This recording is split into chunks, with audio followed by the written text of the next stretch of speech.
ఏమన్నా లాజిక్ మాట్లాడుతున్నావు? మర్యాదగాడిని అప్పగించు, లేదంటే గాడిని ఎలా తీసుకెళ్లాలో మాకెరకనే. అయిపోయిండ్రా కథ. ఎంకరం తీసుకోపోతావు? తోలుకోపోతావే? నా ఎంకరం తోలుకోపోతావు? అరే కాబోయే ఎమ్మెల్యే పోతావు. అరే నువ్వు ఎమ్మెల్యే అయితే నాకేంది బే? నడు బే, నడు. నా ఎంకరం తో- అరే వాడిన ఇద్దరు తీసుకున్నాక ఇచ్చతా? నీకు ఇచ్చదేంద్రా? బస్సే బాస్, నీ లంగమతి ఎవరు తెలుసు? ఊరుకో పెద్దమ్మా, ఇందులో ఆయన తప్పే ఉంది. బోల్ డబ్బులు పెట్టి మీటింగ్ పెట్టాడు, అది నా వల్ల అప్సెట్ అయింది, అందుకే నా వెంట పడ్డారు.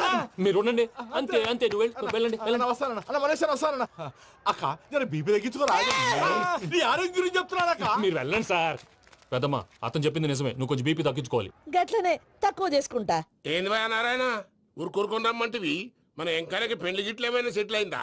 వీడికి ఇంకా పెళ్లి అవ్వదన్నా, అందుకే మేము ఇద్దరం కలిసి పుణ్యక్షేత్రాలకు పోదాం అనుకుంటున్నాం. ఆ విషయం నీతో చెబుదామని. ఏం మాటలు బాబాయ్? లేకపోతే ఏంట్రా, మీ నాన్న పోతూ పోతూ నిన్ను నా చేతిలో పెట్టిపోయాడు. ఇప్పుడు ఆ బాధ్యత పెద్ద బరువు అయిపోయింది. అరే ఇప్పుడు ఏమైందని? ఎంకన్నను బంగారం లెక్క పెంచితివి. పెంచితే సరిపోతుందా? వీడికి 20 సంవత్సరాల వయసు వచ్చినప్పటి నుంచి సంబంధాలు చూస్తున్నాం. మొదట్లో వర్షాకాలంలో వర్షాలలాగా విపరీతంగా వచ్చాయి, తర్వాత ఎండాకాలంలో వర్షంలాగా అప్పుడప్పుడు వచ్చాయి. ఇప్పుడు కరువు వచ్చినట్టు అసలు రావడమే మానేసి. బాబాయ్ జీవితం తోట లాంటిది, అందులో మనం తోటకూర లాంటి వాళ్ళం. తోటకూరతో పప్పు చేసుకోవచ్చు, వేపుడు చేసుకోవచ్చు, అంతేగాని రసం సాంబార్ చేసుకోలేం కదా.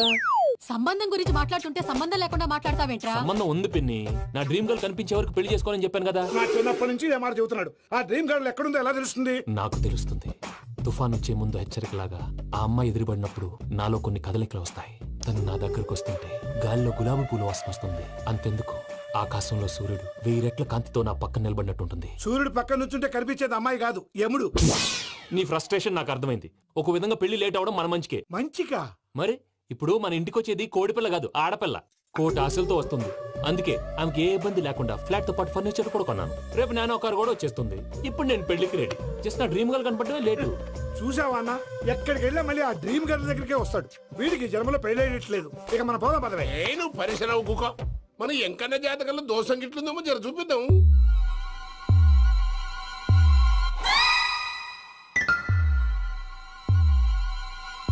ఏంది భయ పంతులు, గంట సంధి అద్దం పెట్టి ఓ చూస్తాంటివి? చూడటం లేదు మల్లేష్, వెతుకుతున్నాను. బాబు చెప్పిన డేట్ ఆఫ్ బర్త్ కి జాతకానికి ఎక్కడ మ్యాచ్ కావట్లేదు. అర్థమైంది. డేట్ ఆఫ్ బర్త్ ఏం చెప్పావురా? December 13th. ఏ సంవత్సరం? ప్రతి సంవత్సరం. ఎదవ తెలివితేటలు చూపించకండి. ఎందుకండి తక్రారు? 1985 అని ఇక్కడ మెన్షన్ చేశాడు. బాబు ఏంటి అలా కొట్టుకుంటున్నాడు? అబద్ధం చెప్పినప్పుడల్లా అలా కొట్టుకుంటాడండి. నిజం చెప్తే నేను ఎవరైనా కొడతారా? Why are you wasting my time? అసలు విషయం నేను చెప్తాను పంతులు గారు. మీరు ఆగండి, నేను చెప్తాను. ఏంటి అప్పుడు పుట్టావా? అప్పుడు పుట్టకూడదండి. ఎప్పుడైనా పుట్టొచ్చు. ఈ డేట్ అయినా కరెక్టేనా? నేను అబద్ధం ఎప్పుడు ఒకసారి చెప్తాను. ఓహో, అదొకటి ఉందన్నమాట. ఇప్పుడు సెట్ అయింది. అయితే నా డ్రీమ్ గర్ల్ తో మ్యాచ్ సెట్ అయిపోద్దా? గ్రహాలన్నీ ధర్నా చేసినట్టు ఒకే రూమ్ లో ఉండిపోయినాయి. క్లమ్జీగా ఉంది. పోనీ డేట్ ఇంకోసారి చెప్పంటారా? నో నీడ్ మా. అయితే పెళ్ళప్పుడు చెప్పండి. పోలవరం ప్రాజెక్ట్ లాగే నీ జాతకంలో కూడా క్లారిటీ లేదు రాజా. పలాసా గారు, మీకు చూడటం రాదని చెప్పండి. అంతేగాని మిడిమిడి జ్ఞానంతో జాతకం చెప్పి ఓ పసివాడి జీవితంతో ఆడుకోవద్దు. బాబుకి ఆవేశం ఎక్కువ. పసివాడు అని పెద్ద పెద్ద పదాలు వాడుతున్నాడు. నన్నే శంకిస్తున్నాడు మల్లేష్. ఏలే, జర పరిశ్రమలో ఉండి అట్లా మాట్లాడతాండు. నువ్వే మంచి మనసు చేసుకుని ఇష్టం ఎందుకు చెప్పరాదు? దాన్నే ఉందిలేరా మళ్ళీ. బాబుకు త్వరలో విదేశీయానం ఉంది. ఇది కరెక్ట్ గా చెప్పారు. నీకు దైవభక్తి కూడా ఎక్కువ. ఇది కరెక్టే. ఇవన్నీ ఎంత కరెక్టో నీ పెళ్లిలో ఉన్న సస్పెన్స్ కూడా అంతే కరెక్ట్. మరి సస్పెన్స్ క్లియర్ అవడానికి ఏం చేయాలి? ఈ టైప్ సిచ్యువేషన్స్ లోనే నేను గవ్వలు నేను నమ్ముకున్నాను. మిమ్మల్ని నమ్ముకున్నాను. ఈ గవ్వలు నేను బాగా కలిపి వేస్తాను. అన్ని బోర్లా పడితే నీ పెళ్లి అవుతుంది, తిరగబడితే నీ పెళ్లి అవదు. సగం అటు సగం ఇటు పడితే ఎటు కాకుండా పోతాం. ఏంట్రా మళ్ళీ ఇది? దేనికైనా లిమిట్ ఉంటుంది కదా. నువ్వు వెయ్యరాదు పంతులు. నోటుకొచ్చి వేస్తానమ్మా.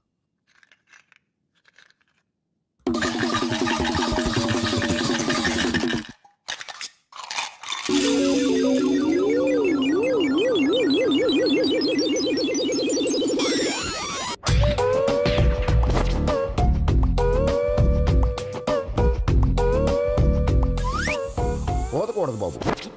జాతకం మనం రాయకూడదు, ఉన్నది చదువుకోవాలి. దీని అర్థమైంది పంతులు గారు. మీవాడు కూడా ఈ గవ్వలాగే ఒంటరిగా మిగిలిపోవచ్చు. అలాంటి మాటలు అనొద్దు పంతులు గారు, ఇంకోసారి ట్రై చేయండి. తప్పు బాబు. సృష్టికి విరుద్ధంగా ఏ పని చేయకూడదు. అది కాదు, ఇంతకు మీరు సరిగా కలపలేదు. ఏం పెద్దమ్మా? పిల్లగాడు చెప్తున్నాడు కదా, ఇంకో పాలంటే ఏ రాదయ్యా. ఆవేశపడకండమ్మా, అలాగే వేద్దాం. ఏముంది ఇందులో? ఒకసారి కాపాడుతు లేస్తున్నాడు.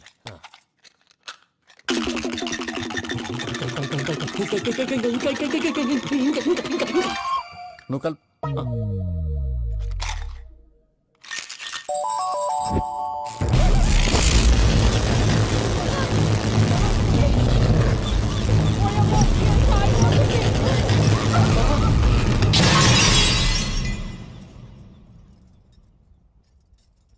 చూసావా, ప్రకృతి విరుద్ధమైన పనులు చేస్తే ఎలాంటి ఫలితాలు వస్తాయో. దానికి దీనికి సంబంధం ఏంటండి?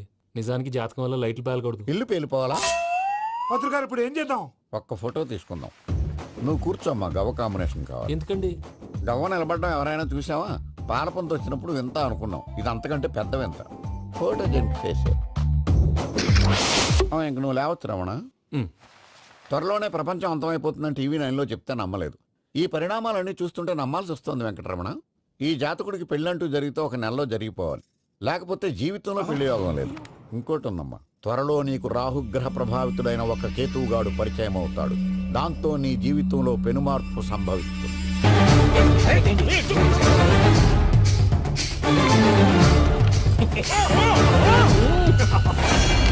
భైరాగి, వాళ్ళెట్టి పరిస్థితుల్లోనూ ఈ సీమ పొలిమేరలు దాటిపోకూడదు.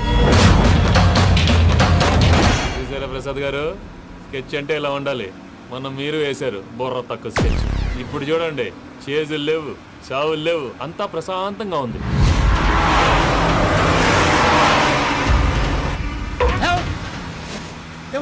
ఒకసారి వెనక్కి తిరిగి చూడు. డ్రైవింగ్ చేసేటప్పుడు వెనక్కి తిరిగి చూడకూడదండి. నీ తొక్కలో రూల్స్ ఆపి ఒకసారి వెనక్కి తిరిగి చూడవా. ఏంటండి నీలాంటి బుర్ర తక్కువ నమ్ముకొని వచ్చినందుకు నాకు జరగాల్సిందే జరిగింది. వాళ్ళు దొరికితే ఫస్ట్ నన్ను నరికేస్తారు. అది వయ్యా బాబు. ప్రసాద్ గారు, ప్రాబ్లం వచ్చినప్పుడు పానిక్ అవ్వకూడదు. ముందు మీరు సీట్ బెల్ట్ వేసుకోండి. పూజ గారు మీరు కూడా స్పీడ్గా పని బాబు. టెన్షన్ అవ్వకండి.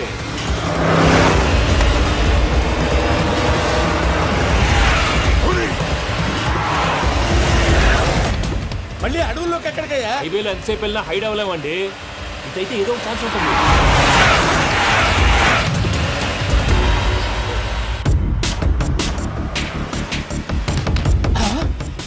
కొంచెం జాగ్రత్తగా పని బాబు, చచ్చిపోయేటట్టున్నాను. మీరు అటు ఇటు కదలకండి, బ్యాలెన్స్ తప్పుద్ది. అలాగే.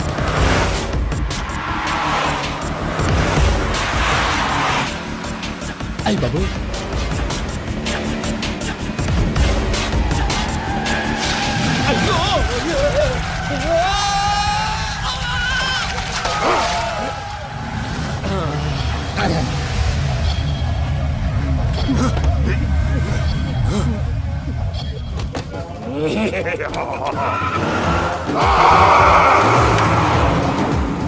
వెంకటరమణ, మెయిన్ రోడ్కి వెళ్తే దొరికిపోతావయ్యా. రైట్ కట్ చేయి. అది కాదు సార్, ఆల్రెడీ ఒక రైట్ తిరిగిన తర్వాత మళ్ళీ రైట్ తిరిగితే జాగ్రఫీ ప్రకారం తప్పొద్దేమో. చెప్పింది చేయవయ్యా. అది కాదండి. That's all. సరే.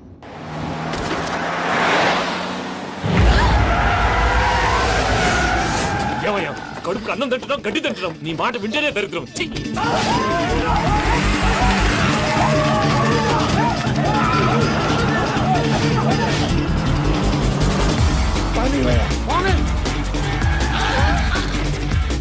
ఈ ఊళ్ళో పని ఏంటయ్యా? ఓరు పుస్తకం కూర్చోండి. డీటెయిల్స్ కావాలి, డీటెయిల్స్.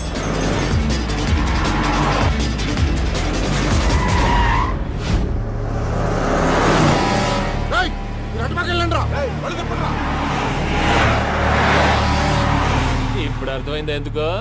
అది సివిఆర్.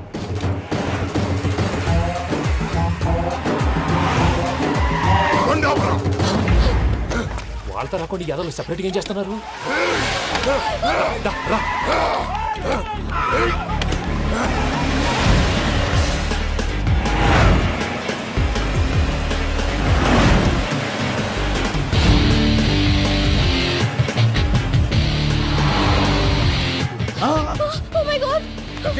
ఇటెక్కడికయ్యా? చెప్తాను ఉండండి. నేను పోయాక చెప్తావా? కాసేపు నోట్ మూసుకొని కూర్చోండి.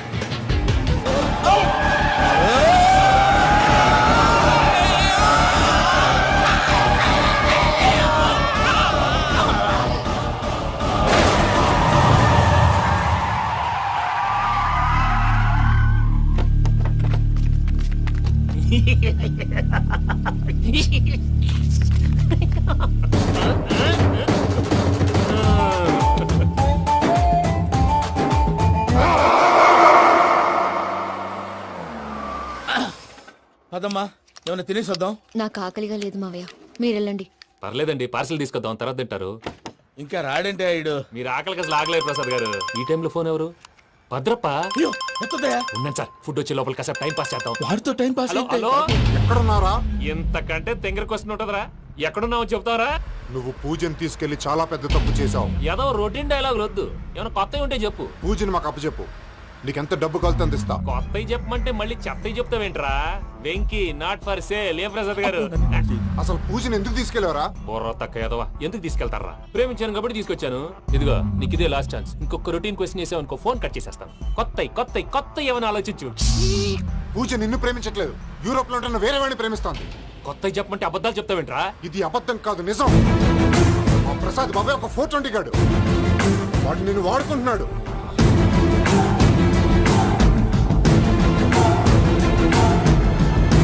రే ప్రసాద్, ఏంటయ్యా? పూజ వేరే వాడిని లవ్ చేస్తుంటే నన్ను లవ్ చేస్తుందని నమ్మించి వాడుకుంటావా? అది కాదయ్యా. ఏది కాదురా, ఈ రోజు నీ రక్తం దాకేస్తాను. తాగేవయ్యా, తాగే. ఆ భద్రప్పగాడు ఇంతవరకు నేను చంపడానికి ప్రయత్నం చేశాడు. అది కుదరపోయేసరికి నా మీద ఏదో మాయ మాటలు చెప్తే అవి నమ్మి నన్ను చంపడానికి సిద్ధపడ్డావు. అవుట్ ఆఫ్ ది వే వెళ్ళి మీ ప్రేమ కోసం ఇంత రిస్క్ చేస్తే నాకు జరగాల్సిన శాస్త్రే జరిగింది బాబు. అంటే వాడు చెప్పింది నిజం కదా? నిజం కాదా అని అడుగుతున్నావా? ఈ విషయం నన్ను అడిగావు కాబట్టి సరిపోయింది. అదే పూజని అడిగితే పెళ్లి కాకముందే ఇంత అనుమానించాడు, పెళ్ళైన తర్వాత ఇంకెంత అనుమానిస్తాడోనని నీ మొహాన్ని ఉమ్మేస్తుందయ్యా. ఆ దరిద్రుడి మాటలు విని అనవసరంగా నీ మీద చేయి చేసుకున్నాను. నువ్వు కూసిన కారు కూతలన్నీ కారులో ఉన్న పూజకు చెప్తాను. అంత మాట అనకండి, మొత్తం నాశనం అయిపోతుంది. ప్రసాద్ గారు ప్లీజ్, ఏదో నోరు జారీ. సర్లే, నేను మంచోడు కాబట్టి వదిలేస్తున్నాను. ఇంకెప్పుడు ఇలాంటి రిపీట్ చేయకు. అస్సలు చేయండి. ఇదిగో ఫుడ్ కూడా వచ్చేసి తినేయండి. రండి. చెప్పజాయ్. పూజ, నేను ఎయిర్పోర్ట్లో వెయిట్ చేస్తున్నాను. నువ్వు సేఫ్గానే ఉన్నావు కదా? Yes, I'm safe. సరే, 4 o'clock ఫ్లైట్. మీరు తొందరగా వచ్చేయండి. Okay. Pooja, I love you. I love you too. నువ్వు పార్సల్ తీసుకొని వచ్చే. ఉండండి సార్, కలిసి వెళ్ళిపోదాం. చెప్పింది చెయ్యి. సార్, పూజకి మాత్రం ఏం చెప్పకండి. చెప్పలే.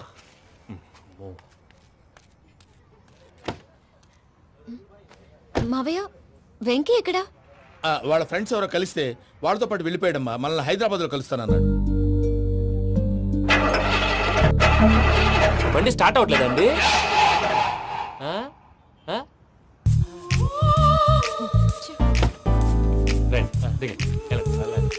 అడుగుచ్చు. ఎప్పుడైనా ప్రాబ్లమ్స్ వస్తే ఆయన్ని తెలుసుకోవాలి. నమో వెంకటేశ్వర. చూసారా, that is power of God. Venkataramana, airport కి పోనీ అమ్మా. ఎయిర్పోర్ట్ ఏంటండి? పూజ వాళ్ళ ఫ్రెండ్ ఒక ఆయన యూరోప్ నుంచి వస్తున్నారు, ఆయన రిసీవ్ చేసుకోవాలి. ఓ, మా పెళ్లి చూడటానికి వస్తున్నాడా? మీ పెళ్లికే వస్తున్నారు, పోనీ అమ్మా.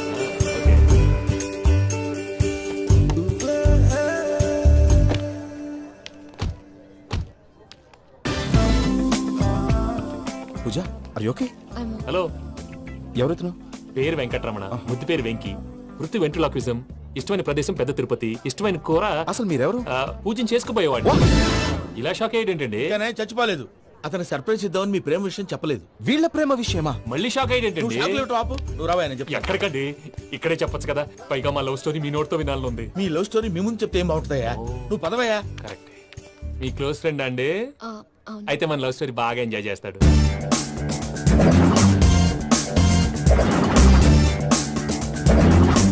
అదయ్యా జరిగింది. వాడిని అలా లవ్ ట్రిప్ లో ఉంచి ఇప్పటిదాకా వాడుకున్నాను. అంతే కదా? అంతే. మనం అక్కడికి వెళ్ళి వాడిని ఏదో పని మీద బయటికి పంపించేసి వాడు వచ్చేలోపు మనం జంప్ అయిపోదాం. ఓకే ఓకే, కమాన్. అది వచ్చేస్తున్నారు. ఏమండి, మొత్తం విన్నారా? విన్నాను. ఎలా ఉంది? బాగుంది. బాగుంది ఏంటండి, అదిరిపోవాలి. మాది కొత్త లవ్ స్టోరీ కదా. సర్లేవయ్యా, బాబు దూరం నుంచి ప్రయాణం చేసి వస్తున్నాడు కదా, జట్లా తలనొప్పి. నువ్వు వెళ్ళి ఒకసారి నా టాబ్లెట్ తీసుకురా. మళ్ళీ వెళ్ళి తీసుకురావటం ఏంటండి? ఎట్టైనా మా ఇంటికి వెళ్తున్నాం కదా, అందుకే తీసుకుని వెళ్ళిపోదాం. అది కాదయ్యా, లగేజ్ రావడం లేట్ అవుతుంది. నువ్వు వెళ్ళి తీసుకురా. అలాగే. మీ మామయ్య సరిగ్గా చెప్పాడో లేదో మీరు కూడా చెప్పండి. పూజ, లెట్స్ మూవ్. ఆగు, వాడు వెళ్ళే వరకు మనం ఇక్కడే ఉందాం. వాడు కార్ ఎక్కడం, మనం జంప్. వెంకీ, ఏంటండి? I'm sorry. ఈ మాత్రం దాన్ని సారీ ఎందుకండి? మీ ఫ్రెండ్ నా ఫ్రెండ్ కదా ఏంటి? మీరు మాట్లాడుతూ ఉండండి, వచ్చేస్తాను.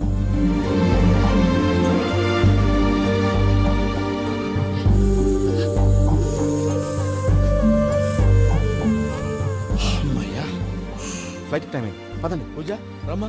అదే నా ప్రాబ్లం. పూజకి ఆ మనీ మ్యాటర్ కొంచెం ఓకే పూజ రే భద్రప్ప ఏంట్రే మొరటి పనులు? ఈయన కూడా బండి ఎక్కుతున్నా.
ఇందాక వాళ్ళు నన్ను వాడుకుంటున్నారని చెప్పావు కదూ.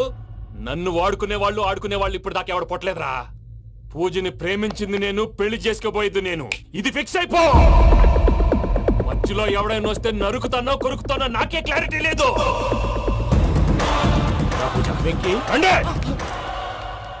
ఏంద్రా నువ్వనేది? పూజ యూరోప్ లో ఎవరినో ప్రేమించిందని మనకొచ్చిన ఇన్ఫర్మేషన్ తప్పునైనా. పూజ ప్రేమించింది ఎవరినో కాదు, ఆ వెంకీ గాడినే.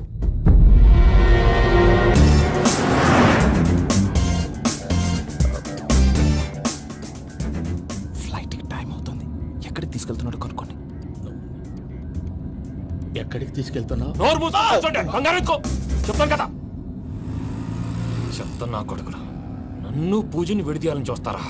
ఎవడన్నా మా మధ్యలో వస్తే ఓ Venky Venky cool cool cool. Take it easy, take it easy, take it easy. Relax. ఇప్పుడు దాకా నా వైలెంట్ యాంగిల్ చూశారు. ఇప్పుడు నా ఫ్యామిలీ యాంగిల్ చూస్తారు. రండి. అరే వా, పిల్ల మీ మంచిగున్నదిలే. జంట అయితే చూడ ముచ్చటగా ఉన్నది. Made for each other. ఈ పిల్ల మన వెంకన్న కోసమే పుట్టినట్టుంది. మా ఎంకన్న ఉట్టి బుద్ధవతారం. ముద్దు ముచ్చట ముందుగాల నువ్వే షురు చేయాలి. ఏమండి ఏంటి వీళ్ళు? ఎంకన్నా కోడలిని తాజ్మహల్కి తోలుకపో. అలాగే రండి.